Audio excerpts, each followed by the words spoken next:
हमारा दीन क्या है? हमारा दीन क्या है? इस्लाम। इस्लाम है।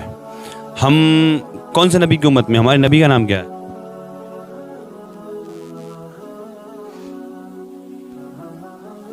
हमारे नबी का नाम?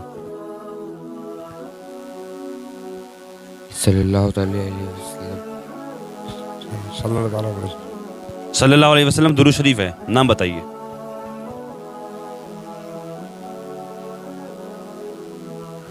नाम हमें भी नहीं पता।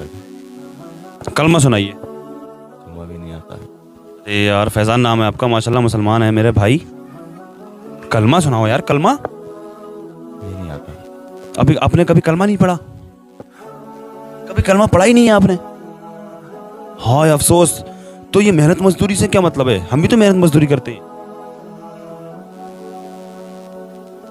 तो फिर आपने कलमा नहीं पढ़ा तो यार आप तो कलमा तो मुसलमान इस्लाम की बुनियाद है। कलमा अगर इंसान नहीं पढ़ेगा तो मुसलमान कैसे होगा यार?